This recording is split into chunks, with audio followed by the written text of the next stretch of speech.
A primeira referencia que se ten deste castro é do ano 1923, co gallo da revista Nós, precisamente, pois Florentino López Cuevillas foi un dos que empezou a catalogar os castros da nosa comarca, e un deles foi este. Pase que despois, anos despois, na década dos 40, concretamente no ano 44, 45 e 46, foi cando se empezaron a facer as primeiras excavacións. De feito, empezarouse a excavar na parte de Caldelas do Orcellón, pero como ali os resultados non eran os desexados polos investigadores, pois optaron por vir aquí este castro de Cameixa e empezaron a excavar eso no verán dos 44, no 45 e no 46.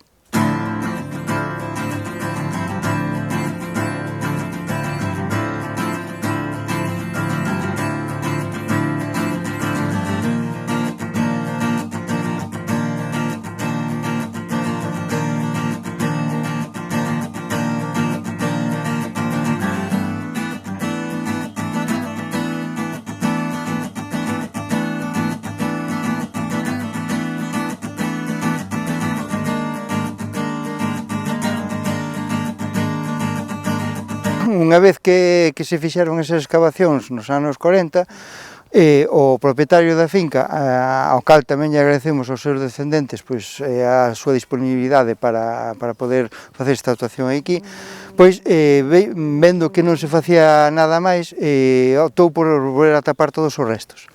E entón, xa no finales do 2014 e 2015, a través dunha actuación do Concello de Boborás, que empezou a pôr en valor pois todo o que sería o seu patrimonio cultural do Concello, decideu pois empezar a actuar aquí, e o primeiro que se fixe foi desbrozar e limpiar parte do castro e concretamente esta propiedade. E unha vez que se limpou a propiedade, xa foi no ano 2018 cando se comezou a facer a primeira actuación arqueolóxica nesta, que sería a primeira campaña, e este ano concretamente pois xa temos a terceira.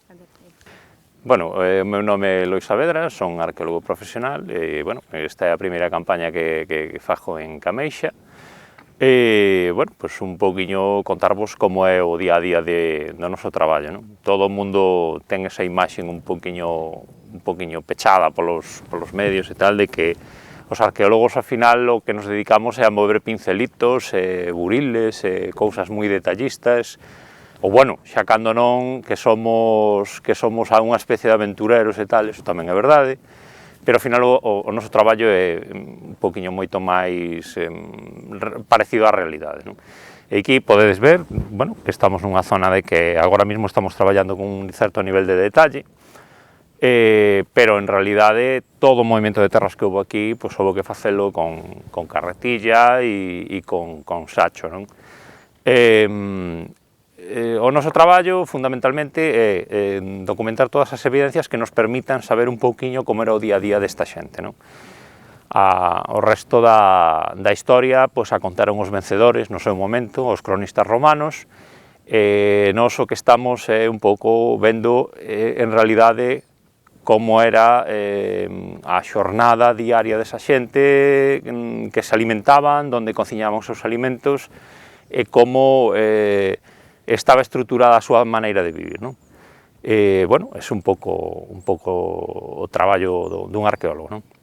Os resultados de cada campaña, aínda que as dúas campañas anteriores, o que estábamos facendo era redescavar o que xa había escavado Xocas e deixalo en valor. Este ano ampliamos unha nova zona que non se escavou antigamente, non? E entonces cada ano nos vamos superando en achádegos e en resultados, e hai predisposición tanto do Concello de Boborás, que é un dos promotores da obra, como da Axencia de Turismo de Galicia, que é a que sufraga os gastos, pois hai un interese moi importante de seguir ampliando as excavacións.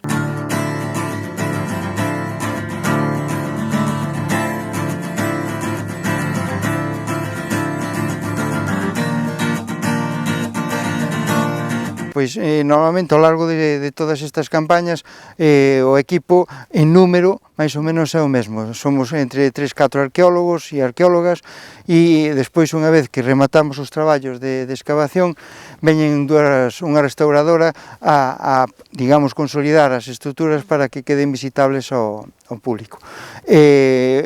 o director, digamos, de todas as campañas son eu, e despois o que son os axudantes, axudantes de dirección, pois vamos cambiando, pero, bueno, por exemplo, Javi, pois leva todas as 3 campañas comigo, etc., ¿no? Vamos cambiando, pero, bueno, o número é ese. Hola, buenos días. Mi nombre es Anitza Calzadilla, soy voluntaria en el equipo de arqueología de Jorge y bueno, me he apuntado aquí como un trabajo voluntario para la excavación del castro de Cameixa, dado que me gusta mucho la arqueología y estoy aprendiendo mucho. Para mí es una experiencia única. Pues se trata pues, de ir desenterrando las varias capas de tierra hasta llegar a la más inferior de ellas y se localizan pues, restos de cerámica de este tipo. Cerámica bueno, que debe tener a lo mejor 2000 años de antigüedad y demás. Y ayer pues concretamente tuve la suerte de encontrar una cuenta de pastea vítrea con pan de oro y bueno, es una satisfacción, ¿no? Ir conociendo detalle a detalle pues cómo vivían la gente de los castros, qué tipo de vida llevaban y qué tipo de elementos usaban para su día a día, tipo la cerámica, que me imagino que sería para almacenar o cocinar varias cosas, y también elementos de decoración tipo collares, broches y demás. Y bueno, es un trabajo que requiere mucha paciencia porque se trata de ir excavando poco a poco e ir encontrando aquellos pequeños tesoritos que hacen la historia.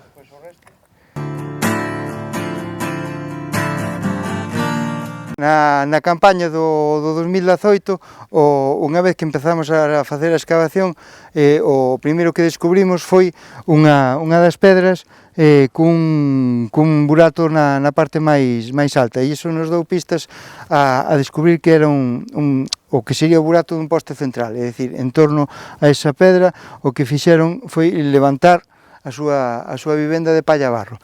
Unha vez que seguimos ampliando a excavación para este outro lado, o que nos atopamos foi a cara interior da muralla. A muralla, o castro, ten unha muralla dos 3 metros de ancho que rodea todo o que é o recinto, sobre todo o que é a parte principal. Esta muralla ten o que é o paramento interior a base de cachotes poligonais. Na parte interior estaba recheo de terra e pedras e na parte de fora volvemos a ter outro paramento exterior tamén con cachotes poligonais, que era onde pechaba o que sería o recinto amurallado nesta zona. Na campaña seguinte, na do ano 2019, o que fixemos foi ir ampliando seguindo a muralla que había xa excavado o Xaquín Lourenzo, e en dirección norte nos atopamos primeiro coa construción circular, na que se localizaron no seu interior tanto os 2 fogares onde facían o lume como o morteiro onde eles, digamos, trituraban o que sería tanto as landras como o trigo o centeo miúdo, non? Unha vez que descubrimos esa construción circular, a nosa sorpresa tamén foi que superposta a esta construción circular o que temos é unha construción cuadrangular coas esquinas redondeadas que cuidamos e pensamos que é o último nivel de ocupación que se levou a cabo neste castro.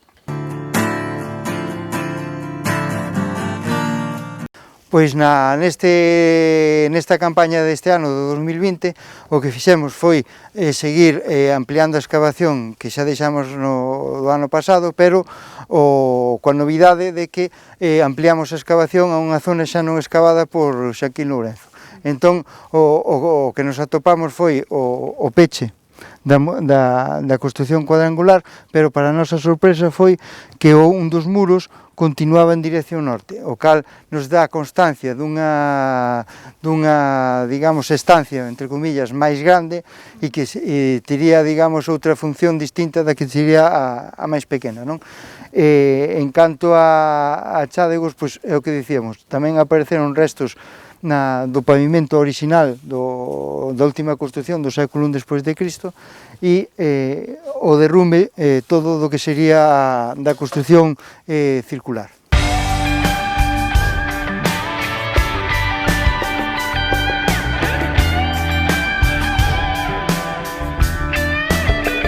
Bueno, pois agora estamos sentados nunha das construcións que se levaron a cabo das excavacións dos anos 40 e que se descubriron no 2019, non? Esta construción ten unhas datacións a través de radiocarbón que nos deron unha ocupación en torno ao século II a.C. Entonces, o que temos agora o que quedou á vista despois da excavación é que por un lado temos a entrada original á vivenda, que sería polo lado leste, e a carón dese acceso temos un morteiro onde usaban para triturar a landra, millo miúdo, o trigo, etc. Non? E despois, xa nesta dirección, a cara ao oeste, o que temos é dos fogares. Dos fogares naqueles usaban para facer lume, como consecuencia, pois tamén facían a comida e, en fin, se quentaban, etc. Os muros de pedra tiñan unha altura probablemente en torno aos 2 metros aproximadamente e despois por enriba o que facían era porlle unha teitume de madeira que cubrían con palla. Pois dentro do que serían os achadegos materiais, sobre todo desta campaña do 2020, a nivel cerámico nos atopamos con pequenos fragmentos de cerámica galaica ou castrexa, toda decorada a base de simuliños xeométricos, espirais, circuliños concéntricos, etc. Non? Outro dos grandes elementos que atopamos dentro do que é a excavación son as grandes olas. Son olas de tamaño importante que servían ou ben para almacenar ou ben para cociñar. Neste caso, polo tamaño que temos, sería máis ben para almacenar.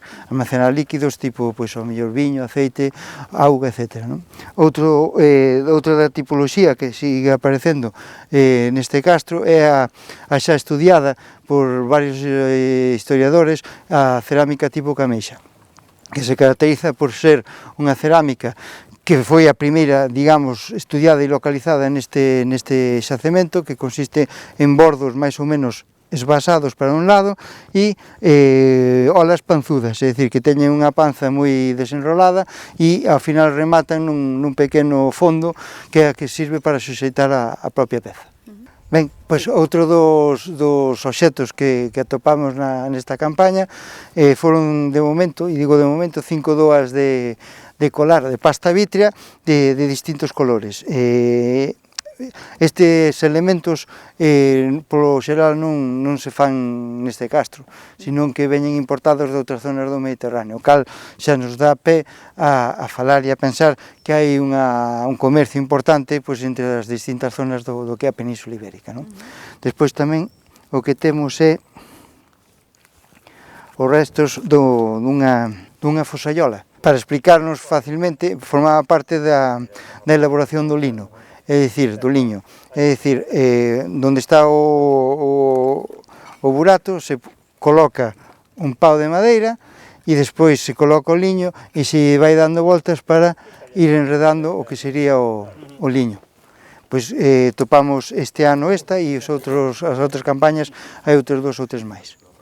Outro dos elementos metálicos que atopamos nesta excavación foi un alfinete. O alfinete era unha peza que se usaba para suxetar o pelo e neste caso pois, está decorada con espirais e unha pequena hendidura na parte máis alta da peza.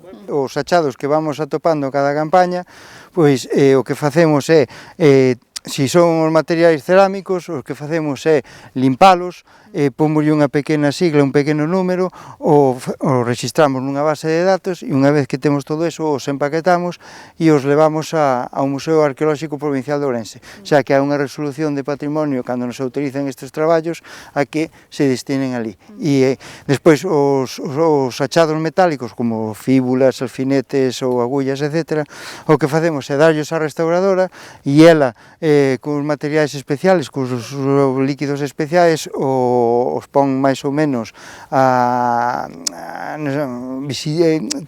que non se desfagan, entendamos. E tamén igual, se catalogan, se siglan e se remiten ao museo.